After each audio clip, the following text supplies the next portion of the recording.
Yeah, welcome to my office of Thank Korea you. Wildfire Society. Well, thank you very much. 감사합니다.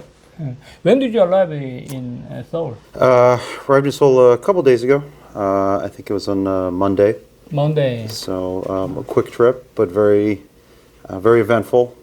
Pleasure to meet you and spend some time with you, and also met with the KFS and a couple other strategic meetings. So. Ah, really? Did you meet with the other aviation official or expert here in Korea? No, not yet. There's a chance that we're going to be meeting somebody on Friday. But as of right now, it's been more of a political type meeting. Okay, thank you. As the president, I'm now talking with Mr.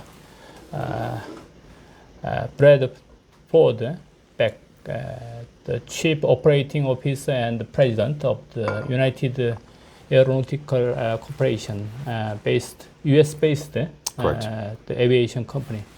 Thank you for coming. Well, thank you for having me. I appreciate it. I prepared some question Great. To share with you. Perfect. I hope I can answer them. That's my hope. No, please. Any questions you have, I'll be happy to answer. As long as you want. Okay, thank you. Thank you for the time to be shared with us. And the first question is on your product, main product of the MAP, modular aerial firefighting system. Was originally developed in United States, but today it is being used or considered by several countries worldwide. From your perspective, why has these maps gained global relevance and attention in the era of the large and extreme wildfires? I can give you a 4-hour answer, or I can give you a 5-minute answer. No, you can. We can handle any volumes. No, it's a really, as I don't need to tell you because this has been something you've been involved with for a very long time. But the global context of fire is now getting more and more complex. It's reaching destinations that did not have fire problems previously, now do. The fire seasons used to be defined. They're no longer defined. They are now becoming year-round. Year-round. Yeah. What used to be a lot of times regional approaches are now no longer regional, or state-focused. Europe, as an example, each individual country in Europe used to have their own firefighting agency. Now you're noticing they're cooperating. They're creating European level firefighting, even Mediterranean firefighting. We're gonna, in my opinion, start to see a very large regional approach from, let's say, South America, probably pretty soon too, where Brazil and Chile and Colombia are now combining forces and assets. And I wouldn't be surprised if the same thing is going to start happening in Asia as well. So why do I see MAFS specifically? I think MAFS is it's a only real product in the world that is a very heavy air tanker without an air tanker. So you have the actual system for firefighting that can be interchangeable between aircraft as opposed to a dedicated asset. So from a cost perspective, it is much less to operate. Interesting. Yeah, but I think also very strategically, I can say from some of the photos you have in the background, dedicated assets, dedicated aircraft are very effective and are mandatory in firefighting. However, if your dedicated asset is unusable for some reason, happens, AOG, could be an engine problem, a rotor problem, something, you can't move the firefighting to another asset. It has to stay with the permanent fixture. MAFs is interchangeable. So if you have a fleet of C-130s, you can move it between C-130s. If you have a fleet of KC-390s, you can move it between those fleets. Same thing with the C-27. Okay. I think you know the situation in Korea in Correct. terms of the addressing the wildfire using the aerial or the ground resources, firefighting resources, and you see that the rotary wing. Correct. We only have the rotary wing to suppress the fire from the sky, and your asset can be significant reference to the Korean firefighting agency. Okay, that I think that is the one purpose of your visit to Korea, right? Yeah, the main purpose has been MAFs, but I prefer to sometimes approach MAFs as not so much a product sale, but more as a capability increase, a force multipliers in some senses, where if you have, let's say, a country like Korea where you are just using helicopters, there is a definite need for fixed wing. You have advantages of rotary wing, and you have advantages of fixed wing, and you have disadvantages of rotary and disadvantages of fixed wing. So firefighting is like it's a toolbox. You need a lot of different tools to fight a fire, and when you are missing a big tool, such as fixed wing, you're going to limit your availability to respond and also contain. And I think for many, many years in Korea, it maybe wasn't necessary because the fires were more contained, more under control. Now, with the climate, say what we will, what's happening, climate is definitely changing. And so now we're having longer fire seasons, drier fire seasons. And, at that point, if you don't have a fixed wing and you do have a mega fire, you're going to have some problems being able to get to the fire, lay down long retardant lines, and drop a significant amount of water or retardant in a containment situation. Okay, interesting. Yeah, from my personal experience working as the Korea Force Service staff members years ago, I faced a mega fire. Yeah. And at the time I was in the aviation office. And as you may know, the Korea Force Fire aviation office only have the rotary. Yes. And at the time I observed some level of the limitation to address that very few, but very big scale wildfire. Therefore, I studied another alternative measure to address the wildfire, including the fixed wing. Sure.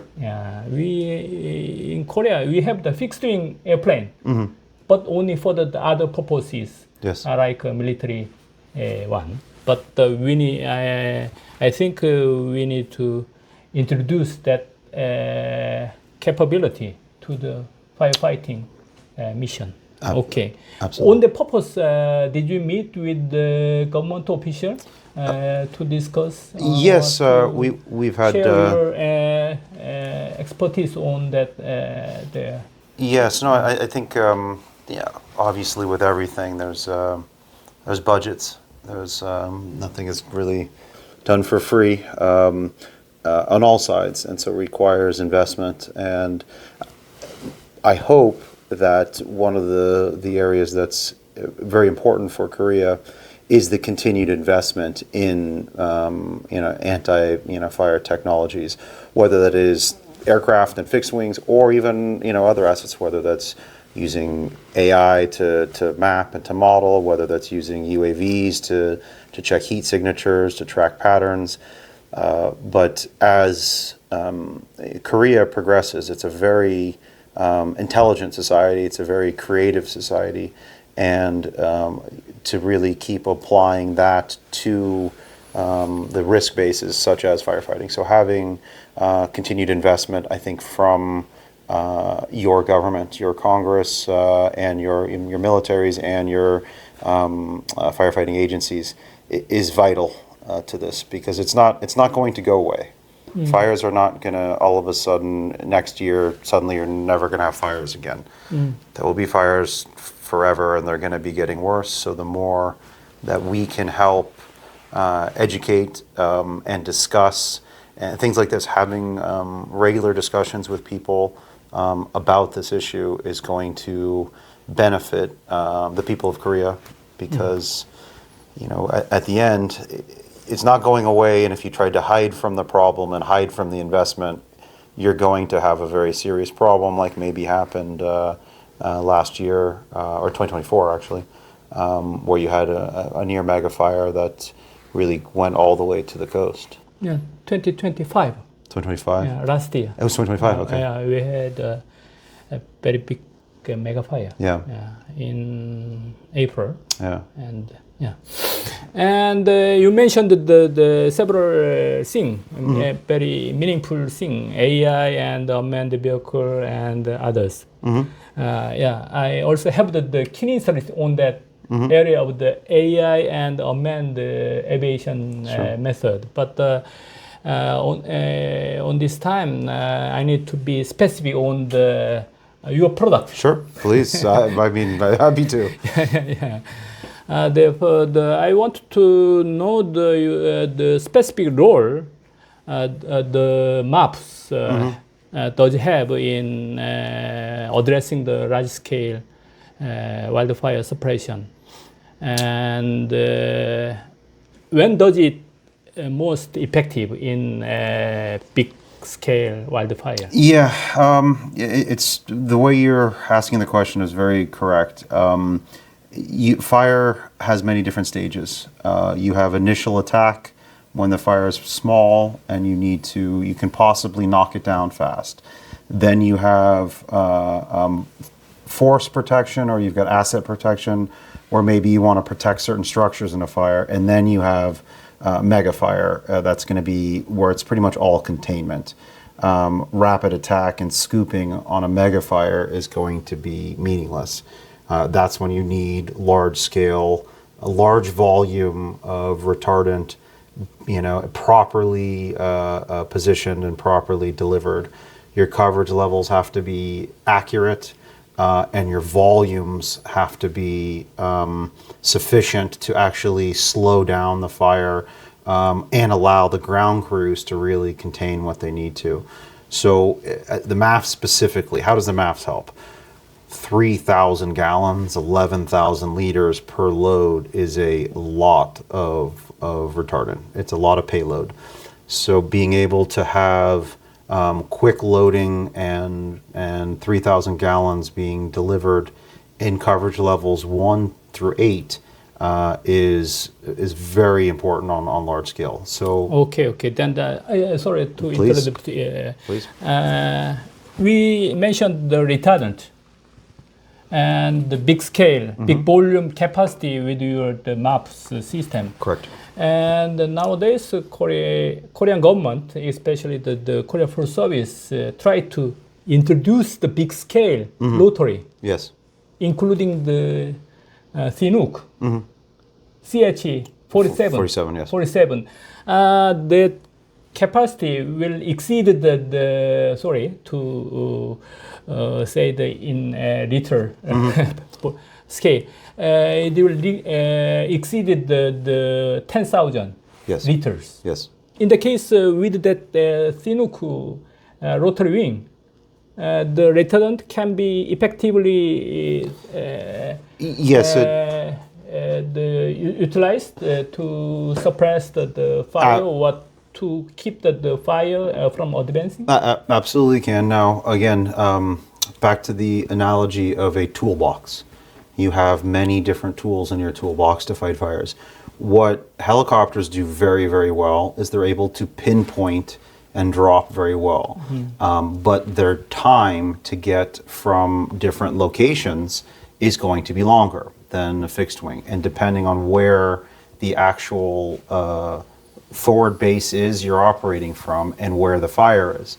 So fixed wings can travel further distances much faster, and they can also lay out longer lines and better lines than a helicopter can. So there is value in both. So if you have a H-47, for example, you can help augment the line. There might be a line that has gaps in coverage or might not, needs to be doubled up.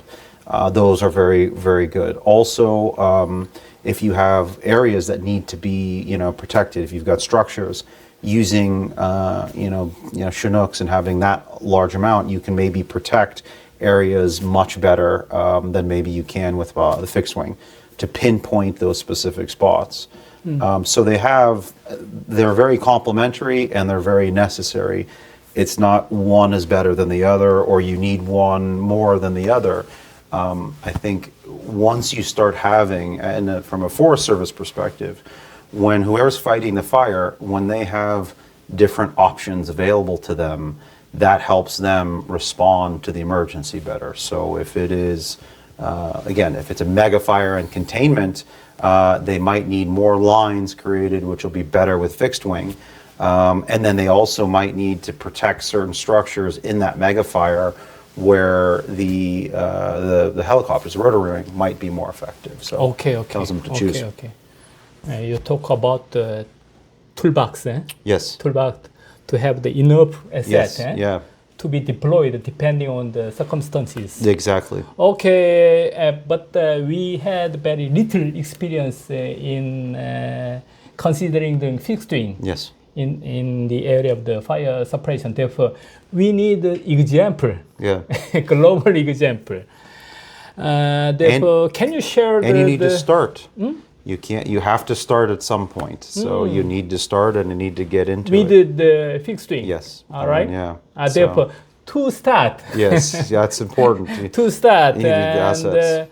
Can you share, if you remember, can you share the example either from the US or the other countries where the maps was very useful to protect the very significant or strategic asset, strategic infrastructure? Yes.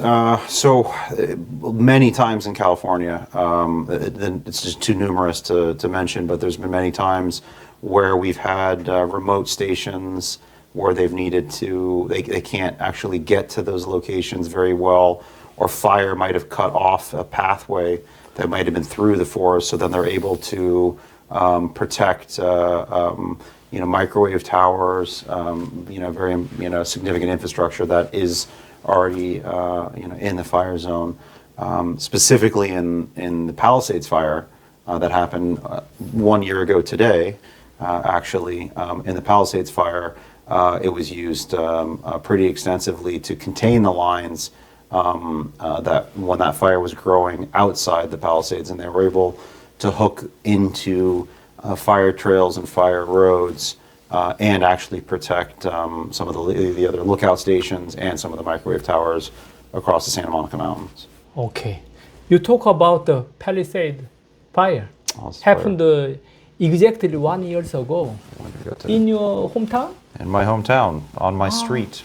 It started on my street. My house was lost. Please share some information on that fire, because the Korean leaders, Korean watchers, maybe don't have the information on that. Yeah, it's so as of today, it was 1 year ago. I started at around 10:41 in the morning in Los Angeles. It happened in Pacific Palisades, and it was called the Lockman Fire. It originally started on January 1st, and then the fire actually was put out on January 1st. Oh, really? But the fire still was smoldering underneath in the root system.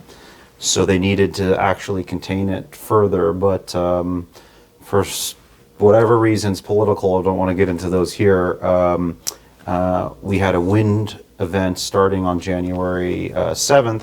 7 days later. 7 days later. And the wind reignited, and it started at the top of a ridge. It was a wind-driven fire, which is extremely dangerous.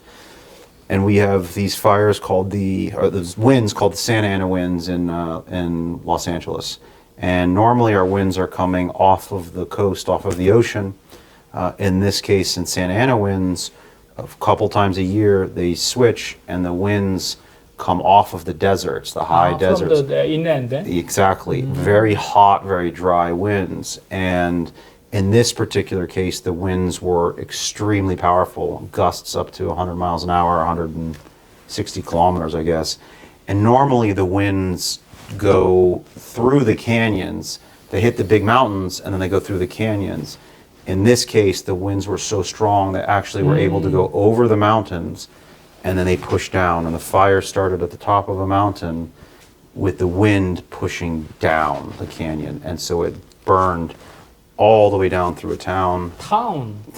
It became a conflagration event where 12,000 structures were lost, and overnight. It started at 10:30. By about 2 o'clock in the morning, 12,000 structures had gone. 9 people were killed, and that fire lasted for almost 9 to 10 days.